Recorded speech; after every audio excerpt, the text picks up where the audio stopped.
Have we ever been asked how we feel? Chief would have checked in periodically and say, is there anything? Yeah. But have we been asked by Borough Council? No. Not never. Or Township Council? No. Myself, I think that's worthy of investigation. So in other words, I'm agreeing with you. Yeah, I mean, I think it's a good point. All right, so that was point number one. Point number two and sort of point number three are kind of wrapped up together. I note that in that contract, it only requires attendance at a meeting, I think, twice a year. Now, obviously, that was not Miklos's practice. He came to every meeting, but that's not required in that contract, and I do not like that. But a monthly report is required.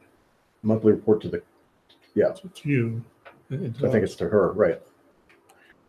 To the manager and to the Board of Commissioners. So sort of the part and parcel with that is my other thought.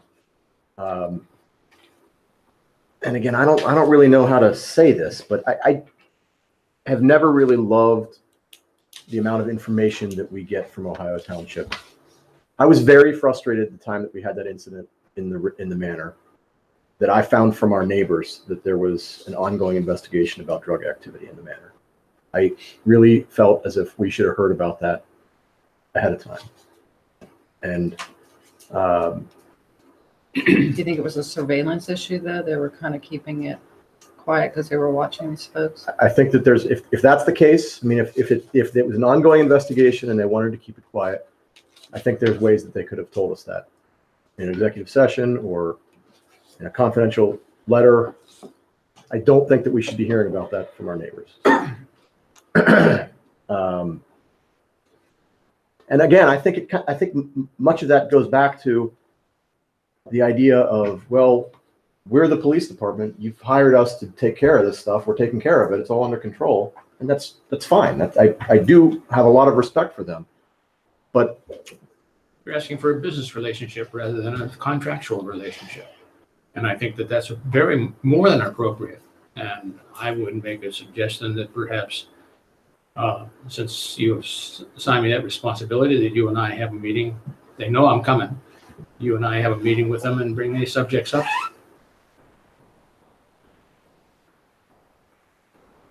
I agree. Then at least we'll know their side. Yep. Well, so then I guess the question is, should that be in the contract at all, or should we just? I don't think it would hurt personally, but I'm a lawyer's daughter. So what's the term of the contract? 3 years. 3 years. But when does this contract end and the new one begin? end of this July month. July 1 through June 30th. So July. So there is time. Yeah.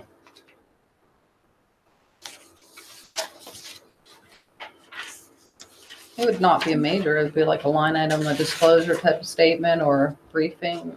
Could even be an addenda, I think. Yeah, an addendum would be the best way. Why don't you do that? Interesting. It says that Ohio represents that it has adopted a resolution approving the police officers entering into this agreement with us.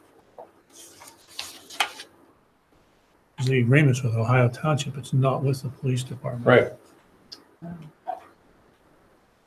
Well, I think it has to be, right, because it's intergovernmental. It has to go through an ordinance. No, I'm saying, I recognize it has to be, but what I'm saying is, if you want to make changes, the people you need to talk to is the township, not the police department. Oh, I think that's right, Gwen, right? Because your negotiating counterpart is their manager, not the That's police chief. correct. Yeah. Well, my suggestion was more on an operational standpoint than a legal standpoint. We want to develop a relationship with the department and have a communication of sort of a semi-formal with the board over there. All right. I think, in fact, it's their council that has final authority, and therefore that's who we should relate to. They can pass us down.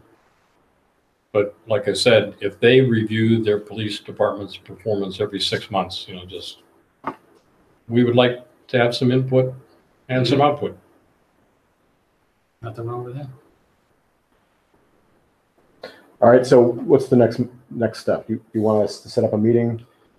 Well, I told the new chief that I was coming over. Okay. Okay, and so I could give him a heads up and that we are coming over. We have some suggestions and desires, I'll put it just that way, and that we would like to touch base with the commissioners initially and then come back to him. Everybody on board with that? Sure. Does anybody, taking us out of turn here, do any of our community members that are here have anything about this topic? Yes. Surprise. You didn't, What's your name? I'm sorry. I'm sorry, Sally Shipley, 102 Woodcrest Drive. Thank you. No discussion or thoughts at all about getting bids from anybody else? I don't think we have. Okay. Is that something we want to do? I don't know who would. Swickley, I guess. Swickley Heights? Well, Swickley Heights and Edgeworth.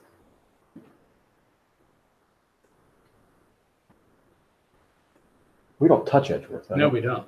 But they're close enough. We still don't touch that. Tom's shaking his head. I don't know, my personal opinion, Tom Jarvis, 108 Leadwood. I think with what we have, I think we're not gonna find any better. The job they do throughout the year, especially in the winter, call outs and everything. I don't think we're gonna get any better than what we have. I find the response time very fast. I mean, and they're just right there, you know, their main building. But I tend to agree. I mean, I am generally very happy with the service that we get from them. But I take Sally's point that it never hurts to Shop around. just to know what the alternatives are. You know, it's a multi-year contract. It's a lot of money. It's a lot of money, and it seems like a Randy, you know, diligent thing to do. Well, honestly, I don't see Swickley Heights either. Well, they wouldn't bid it. If they didn't want to do it, they wouldn't bid on it. I mean, Gwen, you were here when we selected Ohio. Were there multiple bids? Yes, there was a study done, and I believe that Sewickley submitted a bid at that time, and it was much more expensive. That was the only. I'm sorry, what? More expensive. So how many people did respond? I would have to pull that file. I don't Guess. remember. Possibly 2. Okay. Yeah. I think the other 2 would be very reluctant.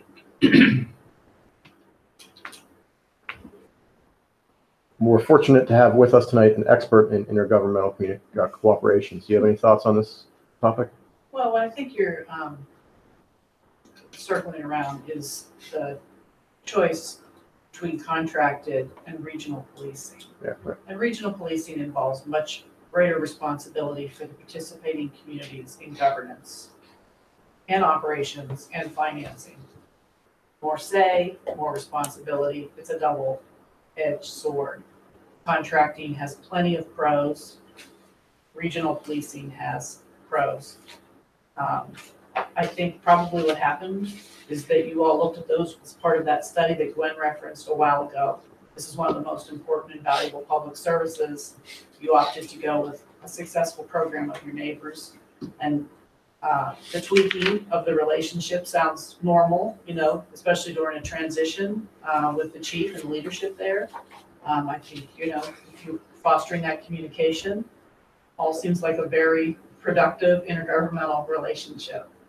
If you decide you want more governance as a result of all of that, you'll, you know, consistent with the terms of your contract, you can always at some point, you know, take that on. Thank you for asking my opinion. That's my observation. I appreciate that. Thank you. Do you think that the steps that we're intending to take are effective steps? Well, I don't know much about your communication in the past. It sounds like the chief was regularly Very here, good. very active and proactive, and you're looking to see that continue, and you're taking the initiative on it yourself. So it seems constructive to me. Well, do we want to ask Swickley or Edgeworth or Swickley Heights if they're interested? I would pass personally. I'm very satisfied with that township, but Let me ask council, in renewing this contract, do we have any obligation to solicit other bids? I can check into that. I'm not aware of anything. Um, Services rendered, it's in your discretion.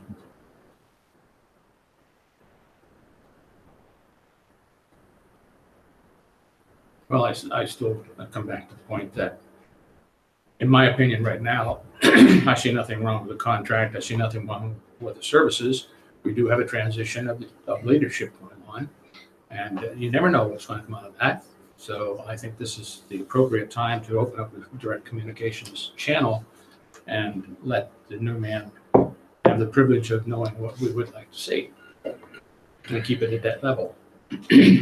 Well, certainly, while you're having your sit down with the new chief, wouldn't hurt, I would suggest soliciting Sewickley and Sewickley Heights just to see if they have any interest even in doing it. How is our service like? I mean, as far as what they do, I mean, are they going, are they going to provide us, like, we can compare directly, like, this is what Ohio Township does, this is what Sewickley does, or do we have versions that? Well, the contract with Ohio Township is pretty clear in terms of they're going to give us 3 patrols during all the 3 shifts, and So we'll just try and get something that Comparable. Yeah. similar. Was there an RFP originally? Was there not? Not for Have this. to look. But again, I think we may find out that Sewickley and Sewickley Heights just aren't interested. You may be able to find that out friendly. Yes, sir. My name's Justin Davis. I'm at 412 Weber Road. I'm also your assistant fire chief. For some of you that's probably never seen me. But for many years, we've had a really great relationship with Aleppo Township. Just to back up what Tom says, of course, his half, but as far as on our side, not speaking for the fire company, just professionally, in my opinion, I don't see a reason to switch. My opinion, surely most of you already know it. I don't think you're going to get the same service out of Sewickley. But I don't know where you're going to get as far as trying to say that maybe you wanted a say on the new police chief. First and foremost, Ohio Township Police is the police force of Ohio Township.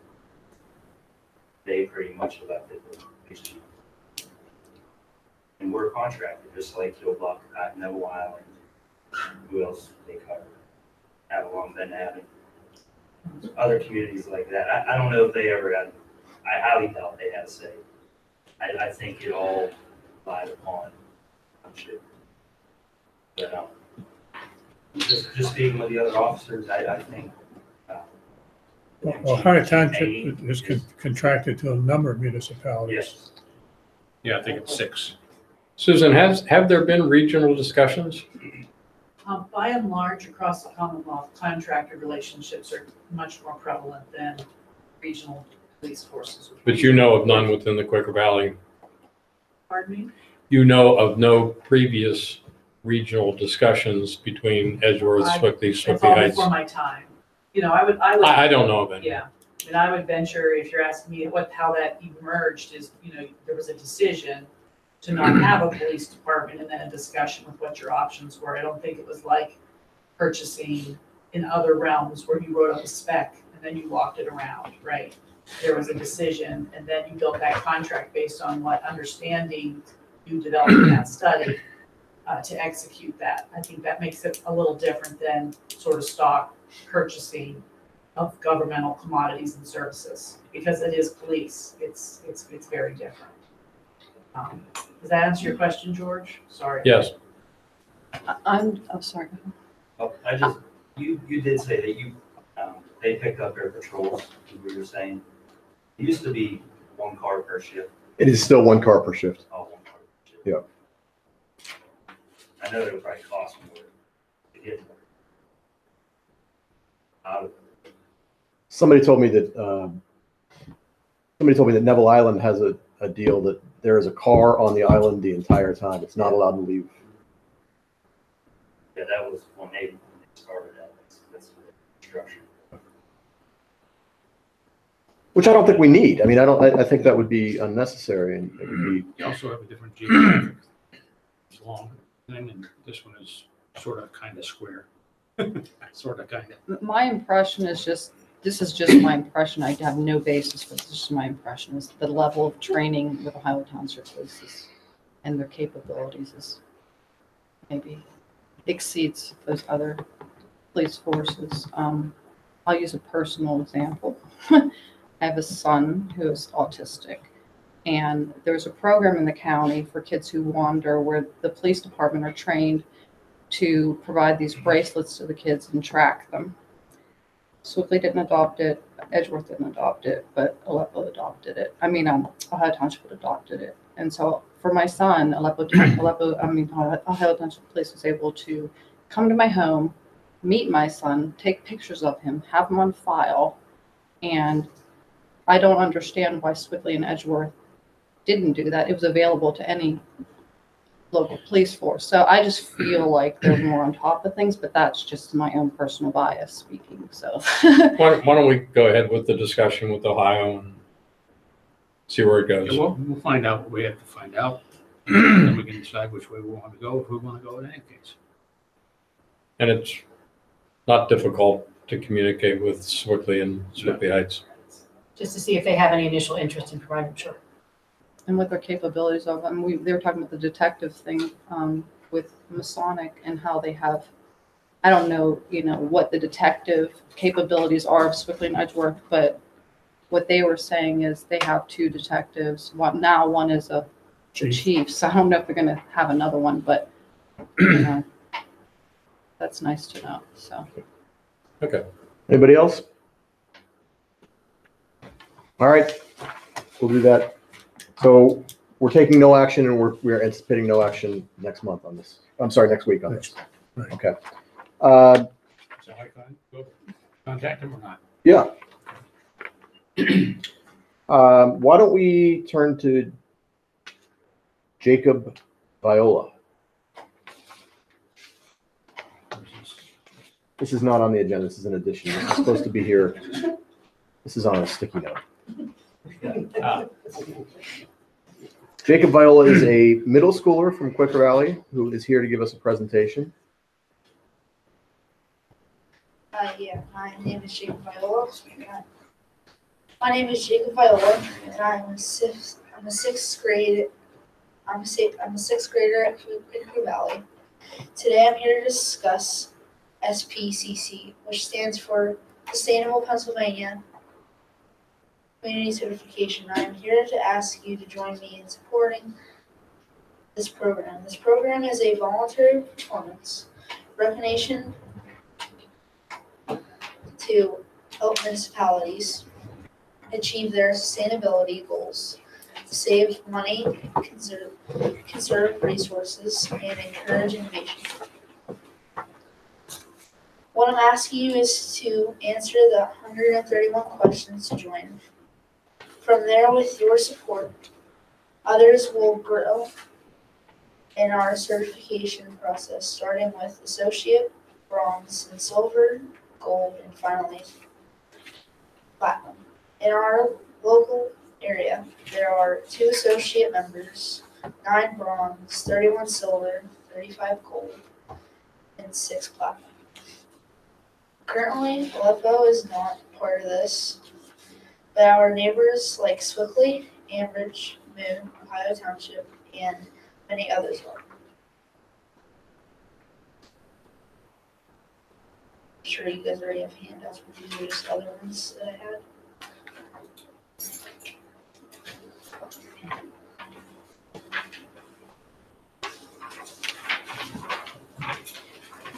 Thank you. Thank you. Thank you. Thank you.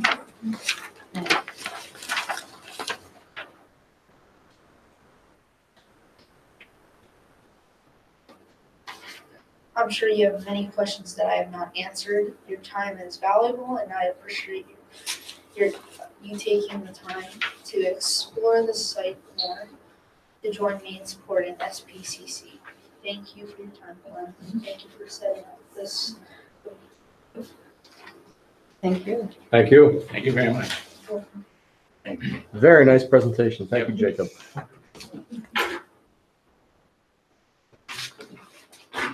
Mr. Davis, are you involved in this? I just found out I was involved in Do it. you have anything to add to this? There's a housing component. I honestly didn't even know what this was. All right.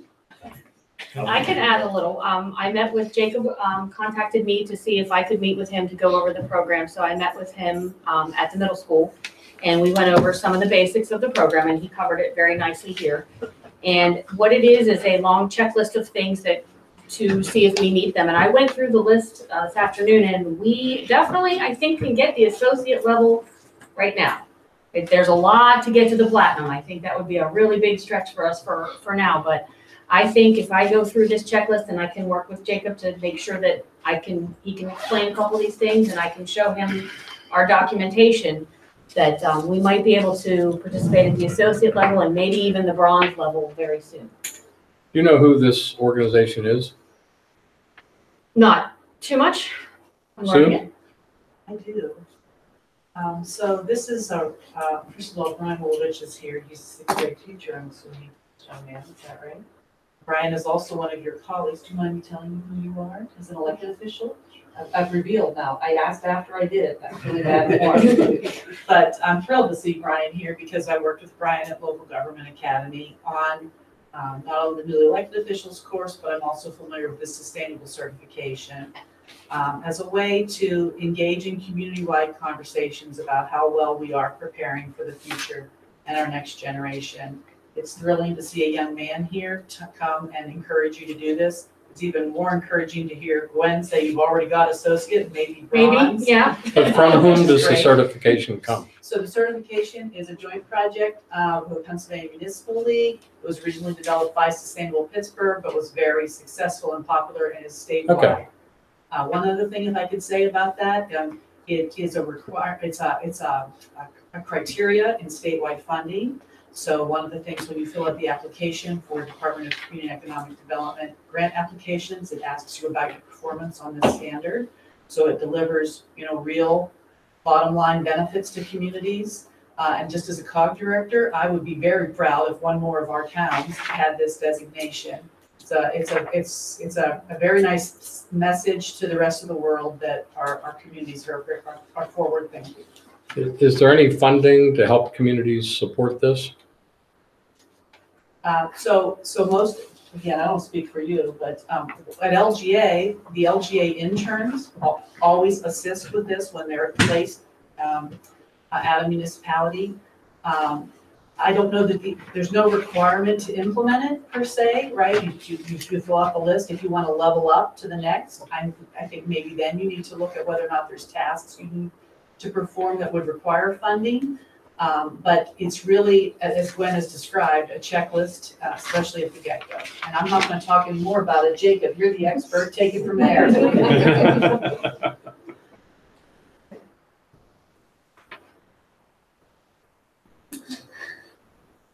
So.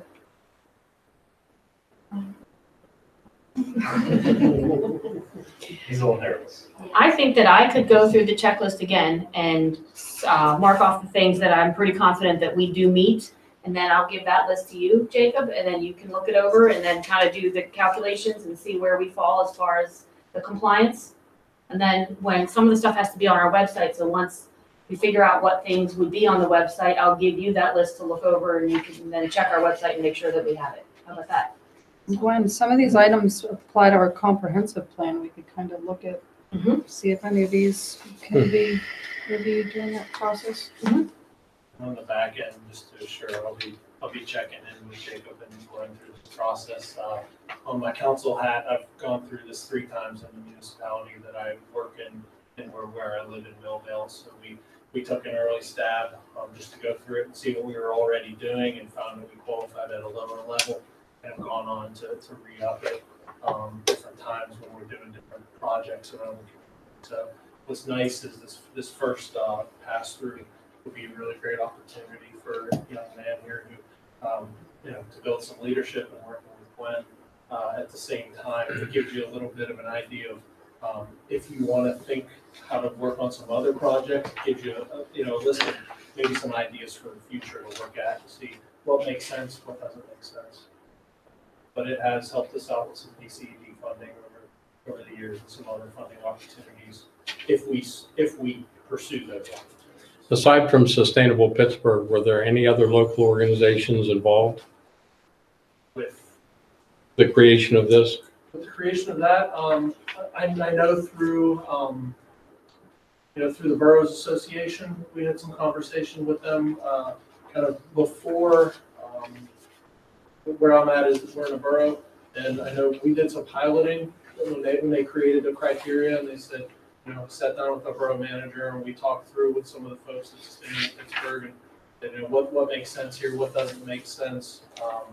This has been adopted statewide at this point. That was in sort of the early stages of it. So I'm Sustainable Pittsburgh. I know they really engage businesses and they engage municipalities. Good. Checking on things. All right. Anybody else? Excellent. Thank you again, Jacob. Okay, we have on our agenda a GIS presentation from the COG. I understand that the star of the show is not well. Can I stand? Sure. Remain seated? I didn't mean to ask to stand. Yeah, remain seated. Yeah, remain seated. Sure. Thank you. So I'm Susan Hockenberry. I'm the Executive Director of Quaker Valley COG. And a few months ago, I was here making the case for regional GIS and creating a regional database to support our efforts in our communities around just a plethora of operational benefits and community sustainability. Tonight, I was bringing Matt Mercurio, who's the principal at Civic Mapper, who's providing the technical support for the QVCOG COG-wide GIS initiative. And unfortunately, Matt is sick today, and I apologize for the late notice on that.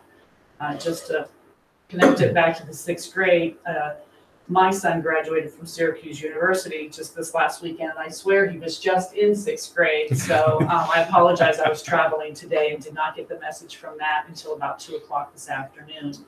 What I can do this evening is answer any questions you have about Civic Mapper. Gwen has been participating in a number of events that we've had around COG-wide GIS.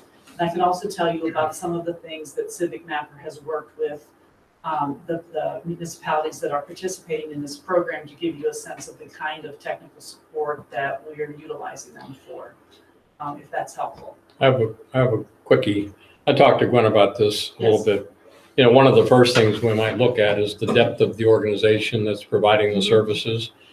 Is the gentleman that's ill the only person the COG has? No, so Civic Mapper is 3 principals. What I think that when you measure the depth, they just are also committed to this evening. I think when you measure sort of the depth of GIS, you need to look at the application that's being deployed. So in this case, this is ArcGIS Online, which is the industry standard.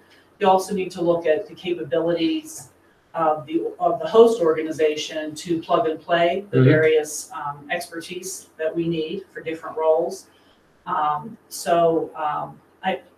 We're not talking about a single individual operating this as a business of their own. And also, I think you need to look at their book of business, particularly around regional GIS platforms. I think most notably, even though you're not in Alcosan, most notably, Civic Mapper is the back office operations for the Three Rivers Wet Weather municipal data support tool. So if you had a regional sewer system here, this might be a tool that, or if you were in Alcosan, you would be using that now, which was fundamental in the reason why we picked Civic Mapper to provide the technical assistance, because they had on a larger scale experience with what we're trying to accomplish here at QVCOG. Good.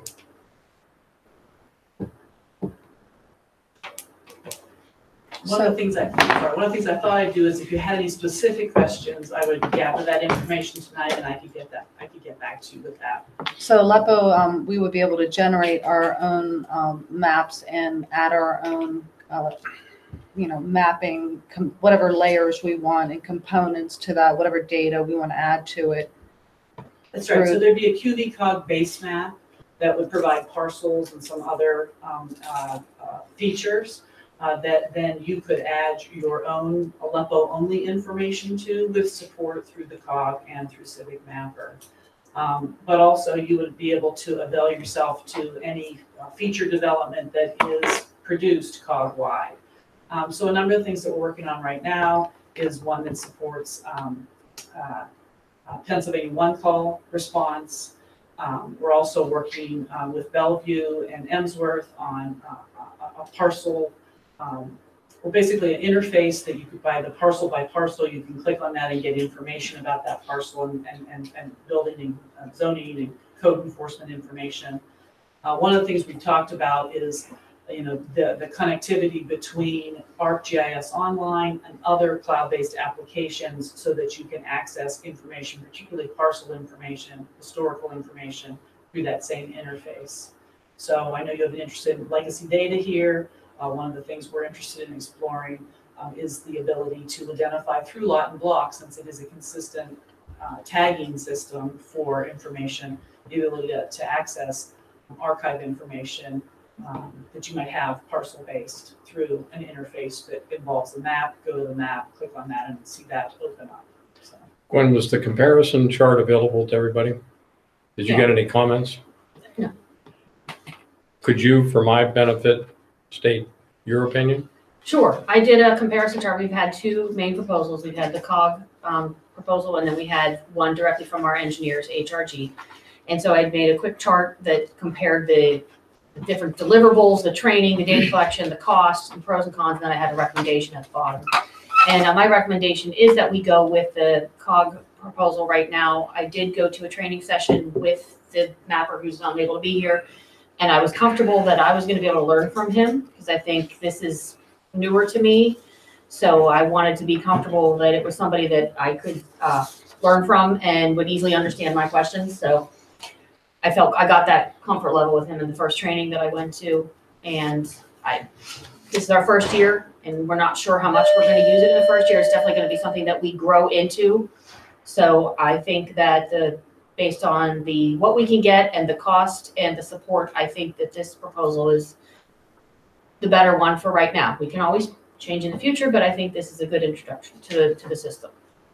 Are there any limitations on use or as far as how much information you can put into it, how much you can glean out of it, or just length of time you can access it for? Or Yeah, so it's an annual subscription that the COG purchases 5 users at a time.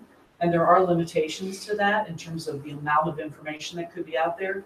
But even with the number of towns that we have involved so far right now, we are so far away from that's not a constraint to be concerned about at this point. We don't have any size or space limitations. The other thing that we're working on with for Killbuck, for example, is we have already established a relationship with their engineers so that we're able to, for lack of a better way to put it, have the data systems have a handshake in the sky, right? So that they share information. So we're not duplicating any information that another source has for that. So between the open data that you get from sources like Allegheny County and the regional data center and the Census Bureau makes its information available through GIS as well. And then those online connections between specific, geographically specific information, like what your planner or your engineer may have. There's no duplication of information from it. So that bodes well for not bumping up against some sort of space limitation. what about actually mapping physical features in our township if we wanted to add data points like storm drains? Yeah, well, I would venture you probably already have that, and that's that fist pump in the sky that I'm talking about. Okay. Those data systems. That's what we're doing now. Okay. You think we already have that from our engineer? You think I'm sure your engineer's already keeping track of that in Yeah. GIS. So it's a matter of, are you able to, is the QB-COG application able to see what they do? Right. And vice versa. That's the other thing that needs to be explained also as a value added, is that as you develop local information, as opposed to you paying for them to also maintain that information, are you able to share that through those same electronic means as opposed to duplicating information? One of the things that we worked on in that training session that Gwen talked about was a feature called Excel to map, right, which is training our cohort how to take the plethora of information that we all have on numerous spreadsheets and be able to represent that as layers on that base map. And that's where everybody is with the learning curve. So we're implementing that, like I said, with Bellevue and with Killbuck now. We're working with Edgeworth as a subscriber. We're working to see if they want to get involved in that cohort as well. So the question for you guys is both the joining of the QBCOG QBCOG COG-wide GIS program, but then also becoming part of that cohort that avails you to the technical assistance of civic mapping. If for some reason Gwen just runs off and becomes a PhD in GIS and doesn't need civic mapper anymore, you wouldn't need to purchase that component. You'd just be purchasing your license. So if we wanted to map our own features and our engineers didn't have it, do you have capabilities to do that? Or do you have contractors that have survey equipment to pick up those points? Or can we just use a handheld GPS? Yeah, so there's the little, I call it the stick, Yeah, like the Gandalf Trimble. stick, right? Trimble That's right, navigation. thank you, that's the correct. Gandalf stick, you don't like that term? Gandalf. So our Civic Mapper has that, but more importantly, we know neighboring municipalities that have that they'll use it every day, that we can borrow as well. Cranberry Township has 2 and is already, in the spirit of intergovernmental cooperation, offered to make those available. That's if we need nice. those. Plus the other thing is that sorry to geek out here a second. So Collector app, which is one of the ways that you go out and collect things, is pretty darn close to like those Trimble, they get right down, right? So many inches, right? You go out with your phone and you stand next to that storm drain and you want to collect data. It's close enough. It's close enough, and when you get back to the office, you drag that pinpoint right over to the aerial photography to what you want to see. So that's what they did in Edgeworth last year with trees. They mapped their street tree. In fact, if you look at the Edgeworth, They use their phones. they did it all with a tablet. That's right. Oh. They didn't have to use the stick. Okay. That's all I got. Okay. Any other questions? So what's our next move on this? I would think that you would vote to participate Okay. in this program. You can do that, have that on the Put agenda. it for on next next week. week's agenda. So what's the motion is to, Well, I would move to accept the proposal from the Quaker Valley COG for GIS services. okay, I'll second that motion. So the motion is to accept the proposal from the Quaker Valley COG for GIS services. Yeah. Okay. I will then move to postpone this for 1 week. I'll second that. A motion and a second. All those in favor say aye. Aye. Is there a form contract that you use? No, there's just an annual billing. We'll send you a bill upon your renewal date.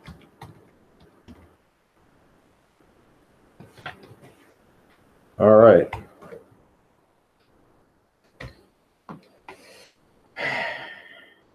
You're on again. That's great. Well, first of all, I want to thank you very much for your leadership on this. This is how regional databases and data gets developed, and it is the way to go. So soon we'll be like SCCOG. That's the Southern California Council of Governments. It has a giant open data system. Just kidding. But it is the state of the art, taking us on as a regional endeavor. So thank you. Okay. All right. Emergency management study resolution. How can I help you? Well, what is it? Yeah, so this goes back to the August Quaker Valley COG meeting where a presentation was made on concerns relative to rail safety that transitioned to a broader conversation about preparedness and regional coordination about emergency management. It's not really a discussion about response at all. It's really about do the member municipalities, that are many of which are small, are they compliant with all the requirements of a municipality as it relates to emergency management? At the August meeting, a request was made of Allegheny County Emergency Management to share information about our municipalities' performance in that area, all 15 of our municipalities, which they have done.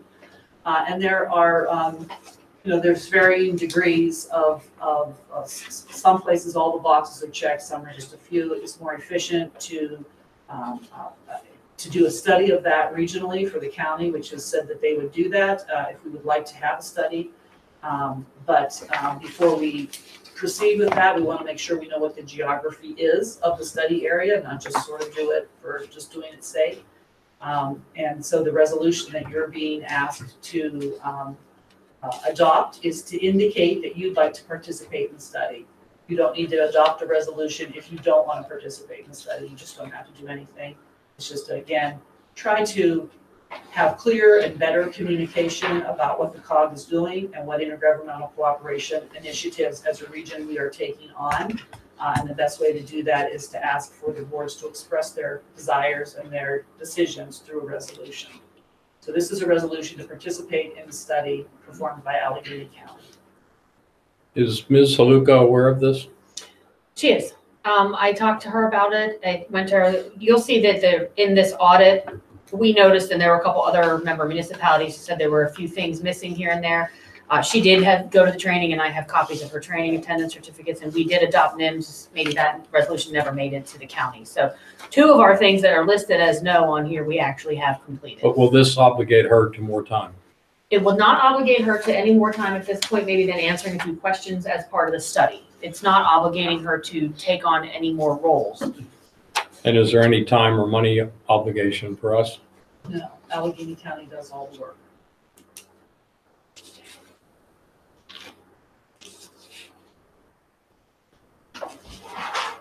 Just if I may speak on their behalf quickly, one of the reasons why a resolution is considered from the council's point of view is, as you know, emergency management is a local function. They want to be respectful of that function and don't want to come in and offer analysis and advice without your expressed desire to have them do that. What's the upside for us? The upside for you is that you get the benefit of the full-timers providing this review and any recommendations about your own internal operation, but also our regional strategy. And the downside? I don't know the downside. I think exactly as Gwen pointed out, there may be some breakdown in communication. You have 3 choices. You can say yes, you can say no, or you can correct the county on what they don't have right and continue to proceed, working to make sure that every time that you ping each other, you have good information back and forth. So I make a motion to participate in the Quaker Valley COG Emergency Management Study. Second.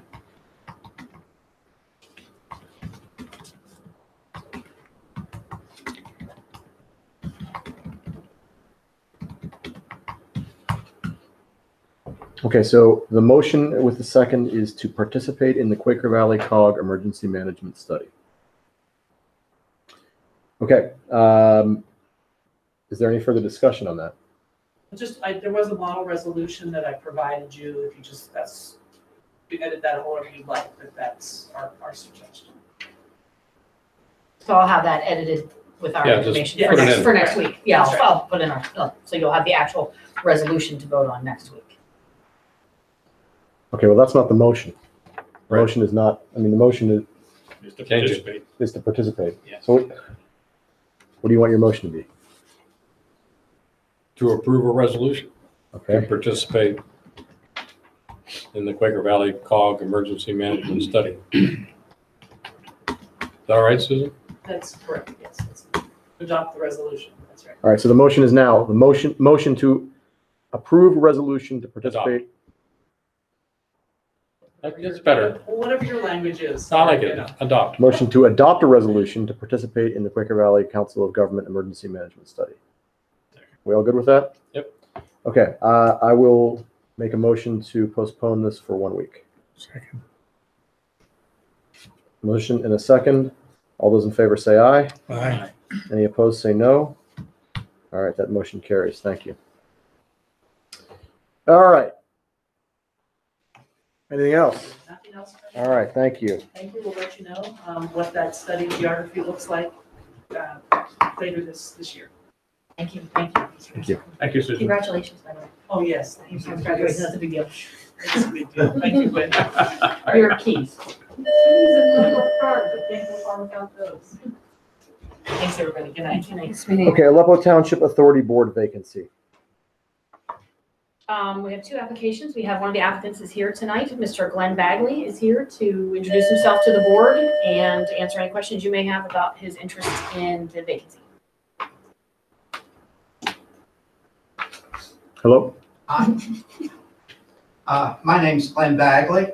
Art Williams approached me and said that you were having some difficulty filling a vacancy in the Water Authority, and he thought that my background might fit the bill.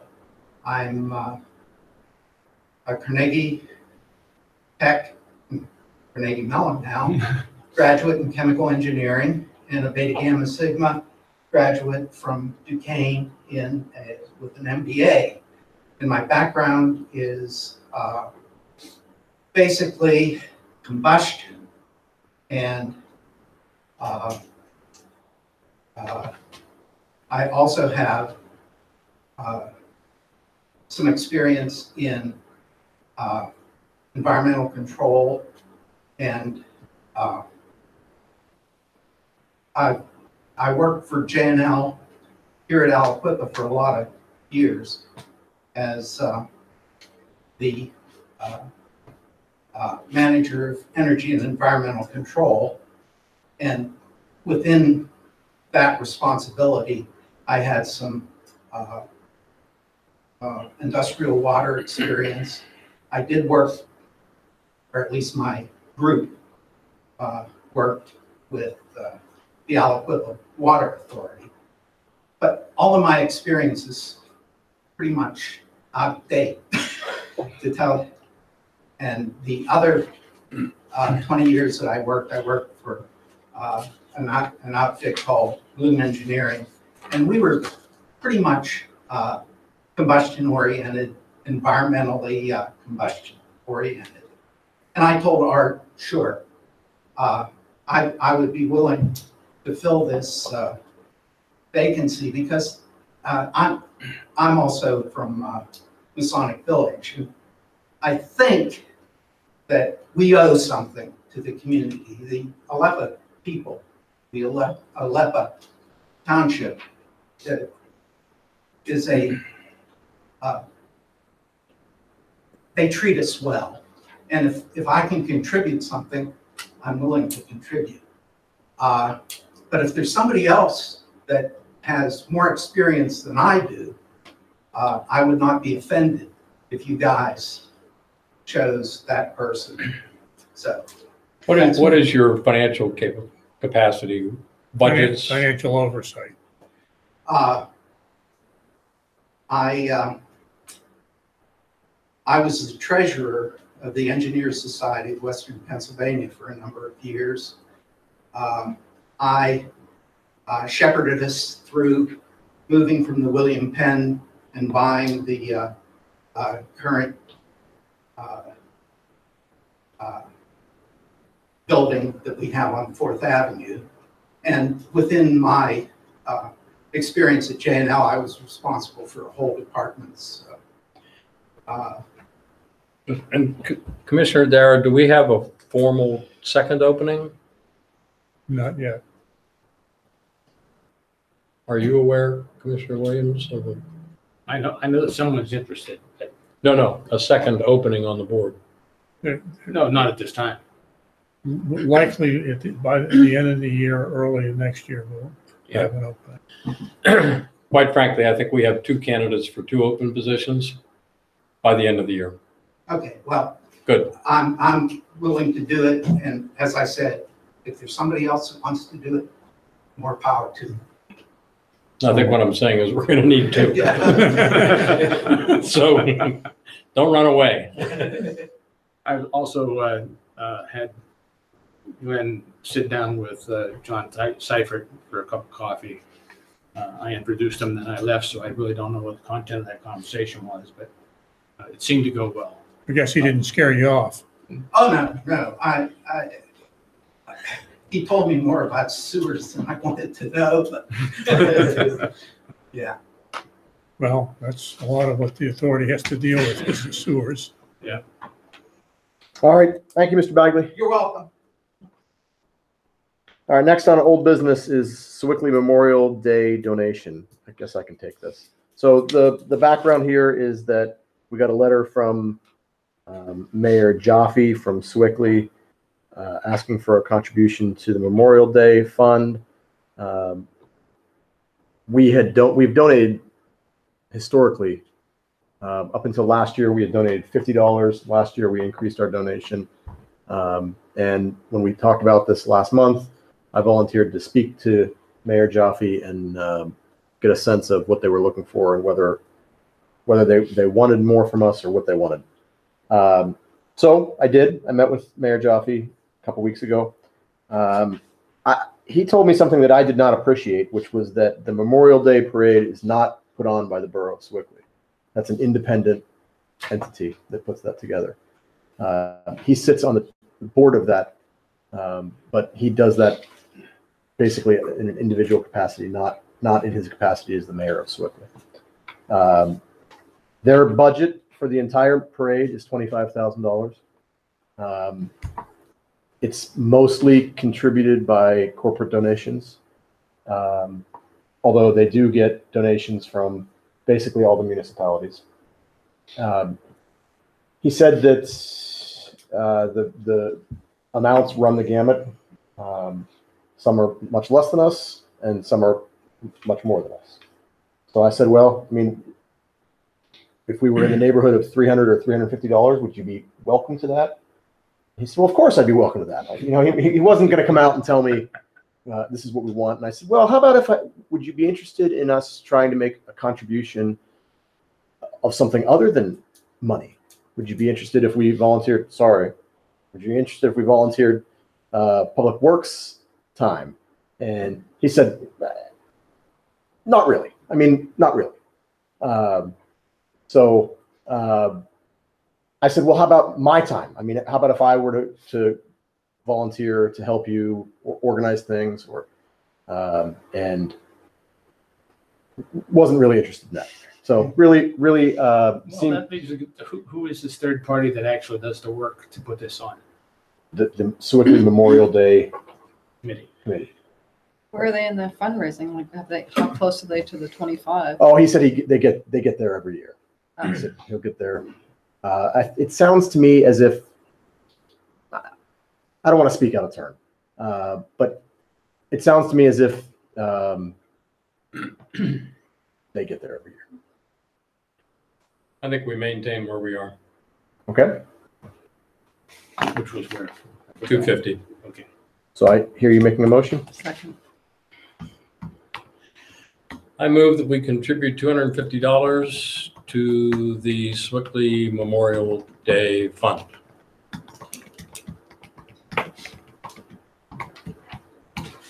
Okay, and that had a second. Second. Commissioner Plaga. All right, then I move that we defer this for 1 week. Second. I think they need more candy. My kids are like, we didn't get enough candy. All right, so on the subsidiary motion to defer for 1 week, there's a motion and a second. Is there any further discussion? All those in favor say aye. Aye. Any opposed say no. All right, we'll vote on that next week. Thank you.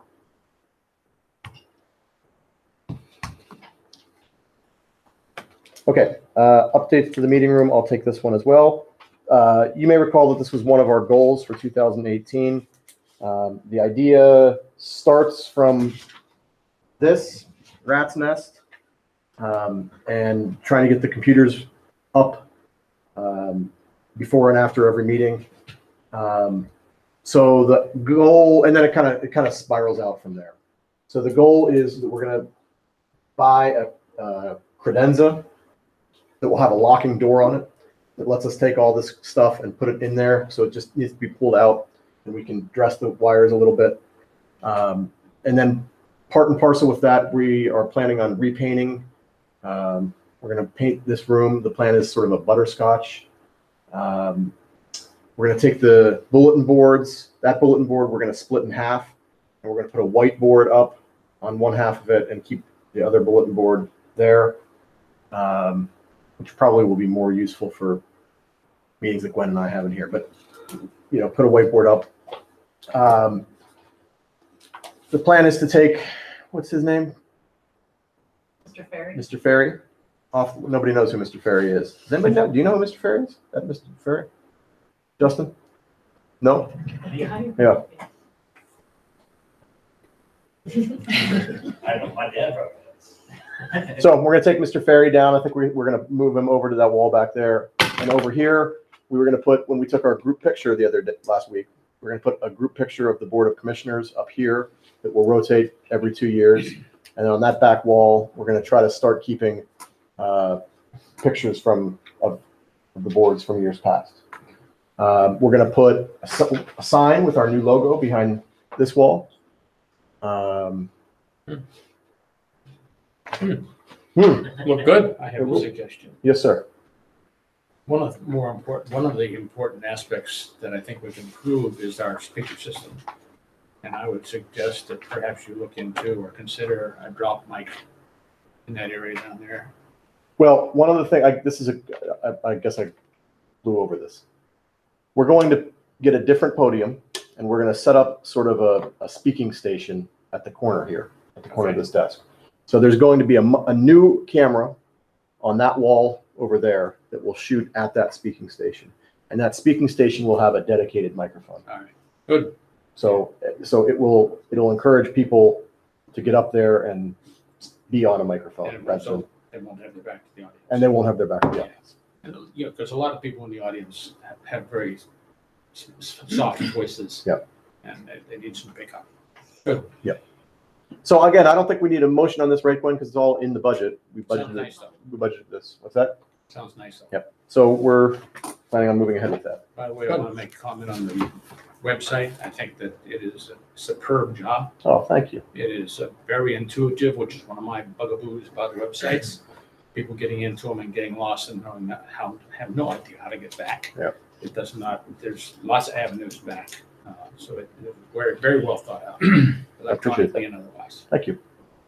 We looked at the comments that you and Mrs. Jones had today and adopted many of them. Thank you. Okay. Anything else? Storage lot license fee ordinance. So we talked about this last month.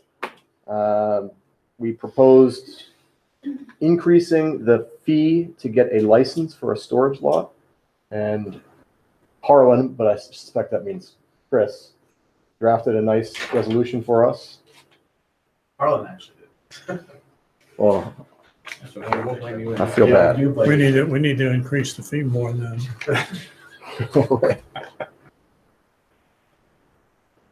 Okay, so I guess what's the next step here? This is an ordinance, right? If it's ready, if you find it ready, I did not get the heading in time to advertise it, so it would be on your June agenda to. So do we need to take any action on it? We have to vote to advertise it.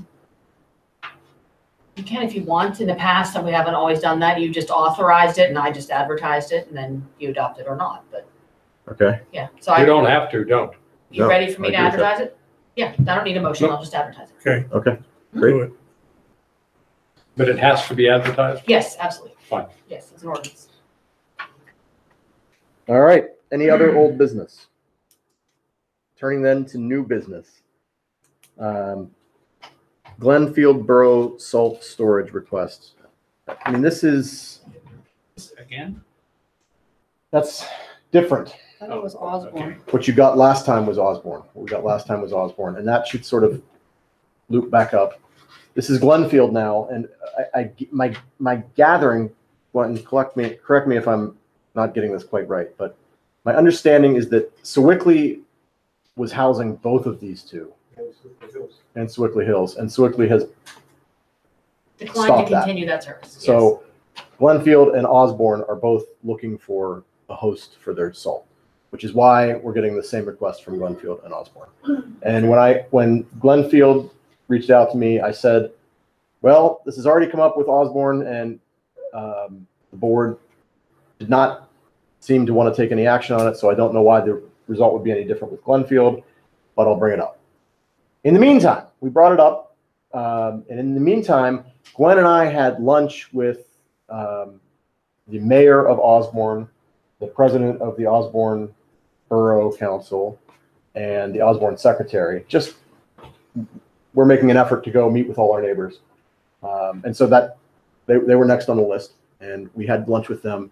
And the first thing out of their mouth was, all right, we need help with salt.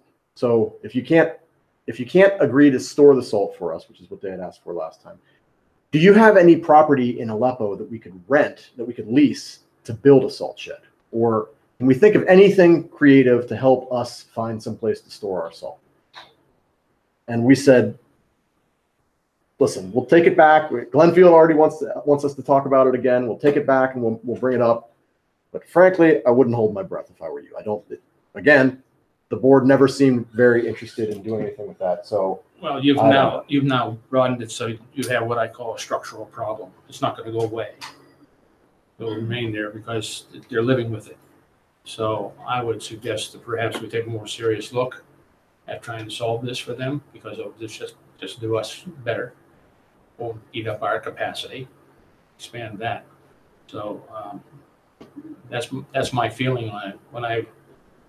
And many years of bouncing into structural problems in a business, it's best to just face them and solve it somehow. Could they contract with the industrial park? Sure. I mean, I gotta put them in touch with the Mr. industrial Public Works, sharing ours is not a good idea, correct? Our building capacity pushing 450 tons, plus having somebody come in that signs us to run on the machine. And the point is, when it snows on everybody at the same time. Yeah. So I don't want to put us in a position where that salt building is getting done quick. But at the same time, seems to be a problem. There's a lot of land in the industrial park. What do you think of a concept like that? Well, I think that to approach the industrial park right now, because you've got vacant lots going down this whole road. Right? Maybe they could get together and come up with a joint lease. Because we don't own anything, correct? That's appropriate. Not in the industrial park, we don't own any land. No, but we don't otherwise own an appropriate piece of property. No, So we're not in the game. I'd be happy to give everyone the contact information for the property managers at the industrial park. Why not? Just kind of point them in that direction. Or we could build one and lease it in the industrial park. Who knows what our involvement might be? What's required of building something like that? Is it there a lot of like berms, or has to be concrete, or Yeah. concrete of the berm? Does that have cover? Containment for runoff. A building? It's probably more difficult to build one now than when we built ours. Yeah. Yeah, without us four now.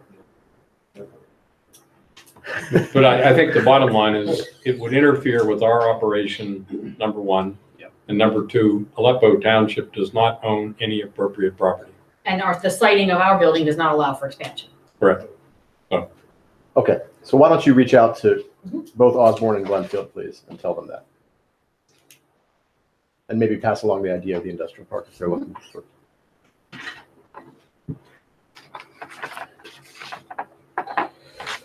Okay.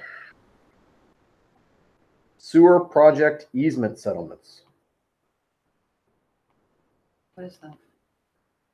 It's under new business B. This was part of the sewer project, and I think it was 2 Which years is a ago final now. condemnation of words not Yeah. appealed. Correct. They went to the board of viewers, and they were upped to, I think the total was in your packet. It is. We have to pay that into court in order for the statute of limitations to run, which is 5 years. It actually has to be paid into court. And once it's paid into court, you're completely done. You don't face the potentially more interest or another award. Is this the end? This should be This, the end. yeah. Yes. 4,600 is the number. Yes. Thank you. 46. And anybody on this list, their original award that was determined was already paid into court. This is just the Board of Viewers addition. A couple people got a little bit of addition, so this is just on top. We are already paid all the original awards into court. This is what's left Finished. for a property. You want to do it? Well, all right, I move that we make the payment of $4,600 in the court to finalize the condemnation awards related to the sewer project. Second. I'm fast, but not that fast. Motion to make the payment of $46,000 into court. 4,600. 4,600. 4620 is what it is. Yeah, it's a lot less. 4620. Commissioner Dara, you said $4,600, 4620 into court. Finalize condemnation awards for easements related to the sewer project.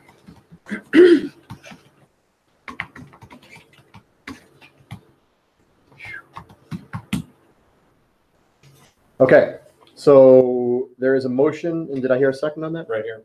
Motion and a second to make the payment of $4,620 into court to finalize condemnation awards for easements related to the sewer project. I have that right? Okay, I will make a motion to defer this for 1 week. Second. A motion and a second on the subsidiary motion to defer for 1 week. All those in favor say aye. Aye. Any opposed say no. All right, that motion carries 5-0. Thank you. Any other new business? Citizen participation. Yes, sir. I just got one thing.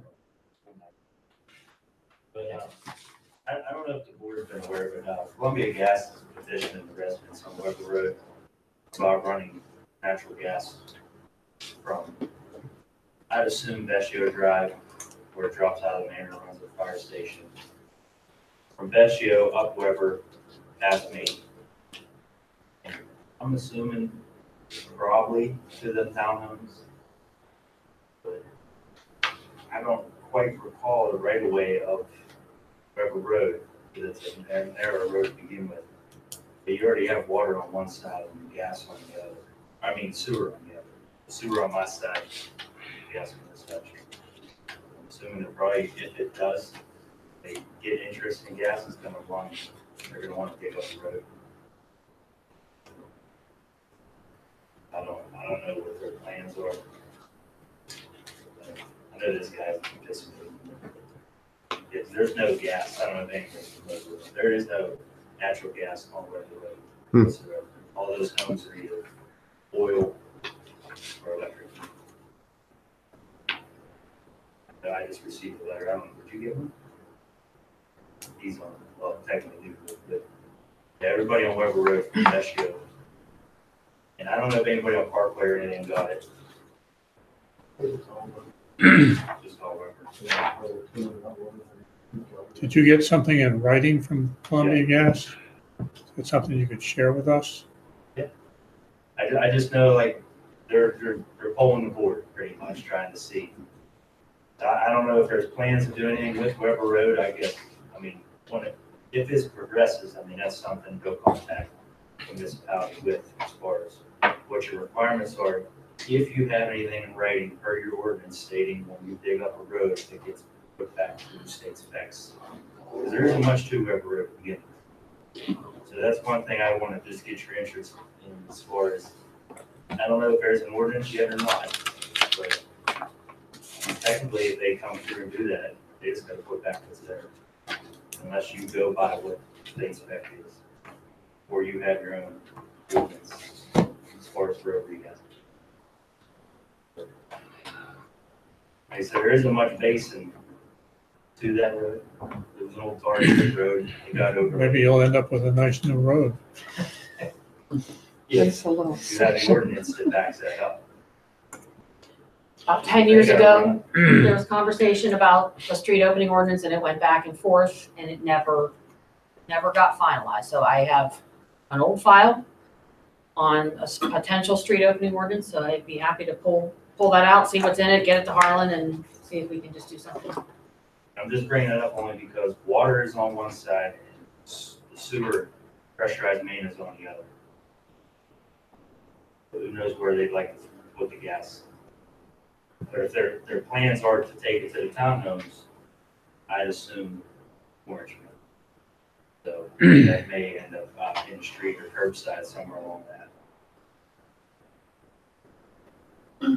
I'm thinking that townhomes, the gas, because they're not gonna put oil heat in those new townhomes unless they go all electric like the Manor is. Some of those homes, but it's gonna come out of Aleppo Highlands gas, so that's still gonna touch Aleppo Township Road as far as yeah. Good thing to know. I'm just throwing it out there. I was surprised that I got a letter from Columbia Gas in the first place. I didn't think it would ever happen. And could you bring the letter to Gwen?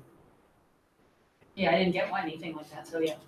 Thanks. Like I said, they're seeing if it's, because they're throwing out a bunch of incentives too. You know, if you do it, they're willing to give you some money towards internal plumbing and stuff like that. But it's thrown it out there that you get the new service line, the meter, and all that stuff's gonna be free. So you may get, I mean, I think there's only 3 houses on Weber right there that have propane that have the potential to switch over to gas, but everybody else is still oil currents. A lot of people don't like to deal with oil. They might switch. All right, thank you. Thank you for letting us know. Anybody else, citizen participation? Next Tuesday, we have, Gwen and I have a joint meeting for the comp plan, and I just asked, Gwen only had 2 copies of the comp plan. I gave mine back to her and asked her to have maybe Dan look at it for water and sewage, and if anyone else wants to look at it and make any comments. But then we're also going to have a presentation, right, Gwen? So Next Monday at the legislative meeting, there'll be a consultant from EPD who wrote the original plan, and also Barbara Carrier, who is the chairman of the ASO committee. They'll both be here to present, to answer questions, because the board had wanted some more information about why we're in it and what the benefit is to Aleppo. So they'll be here next week to talk about it. And then this meeting that Michelle's talking about will be the following night. yeah, and when you were going to look into like other uses that we were given in the last round, where people were kind of like, well, we I didn't get all have the good those, uses, and we I got the- forgot to give them to you, but I will email that to you tomorrow. But I have the use chart that has the all 3 communities side by side and the uses list there. So I think I was going to put it in the packet for next week, but I can get it to you in advance so you can look at it before next week. And when I was at the last meeting, I kind of was trying to get more out of the next plan for Aleppo, because I felt the old plan didn't really cover Aleppo much. But then Gwen pointed out we didn't have a lot of infrastructure back then. So now that we have infrastructure, there's obviously potential for some better planned development of where we're going to add housing. I was kind of wondering about looking more at our hillsides and trying to determine, there's certain slopes you can't develop on. So to come up with what portion of the township is actually developable land versus should be off limits for development due to like hazards. Isn't there already a map that shows that? It's not, Not good. it's just like a real vague kind of calculation in there. It's not, it has a built out calculation, and then it says a lump sum of housing that could be added. And I think Gwen said that mainly applied to Aleppo, but it didn't say where, any of that kind of stuff. I don't know what level of detail we can expect from a comp plan, but I would at least like a general characterization of, these are the areas of Aleppo where you might think of adding more housing if you were to add more housing, and maybe just some guidance on, this last set of townhomes. We know some of the people on Weber Road were upset because we put multifamily, even though it's zoned for that, in the middle of where there's single family. Maybe we can look at having more transition zones if someone was to come back and want to add more multifamily. Where would that be more appropriate? Like as a buffer between single and multifamily to another use versus just plopping it down right in the middle of a existing single family community and upsetting neighborhoods, upsetting residents. So that was my kind of general take on that. I think there is the potential to add more housing, especially with the limited inventory in Quaker Valley right now. A lot of people wanting to move to our school district.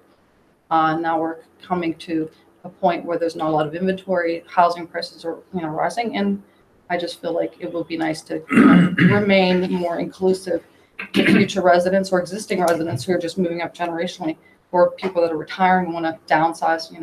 Those sorts of housing options. I think it would be nice to look into that. That's just my own personal. Housing in the Quaker Valley or Quaker Valley School District is at a premium like it's never been. Well, I think of all of our municipalities that we have more potential because we have more vacant land, but not a lot, but we could look into what that is. Now, Osborne has a proposal, which it sounds a little, I'm not quite sure. They have a project that's gonna build right over the top of that hill, right across the street from Glen Osborne School on that really steep slope up to the border of Aleppo, a new housing project. And it's really steep. I don't know how they're gonna do that. It sounds a little, to me, I don't know if I would think that's a wise decision, but, you know, like, I don't know if that's a good idea. I think we should like look into those things. Do we really want people building on steep slopes? I mean, especially with the landslides we have around here, you know, as of late, the heating and thawing, so. Yeah, we have more than our share of red clay deposits here. So I don't More know. than our share of landslides. Yeah, well, that's why. And if the planners say, you know, you really don't have much developable land, or where you eventually could grow to, you know, we could look at our lot sizes. Like we have some large lot sizes. Maybe in the future we could look at what our setbacks are. You know, can we, you know, reduce our minimum lot sizes and look at, you know, how we can kind of change for the future growth of our township to accommodate people. But I mean, I just think population growth happens, but our school district is very popular, and that's a huge, attracting factor.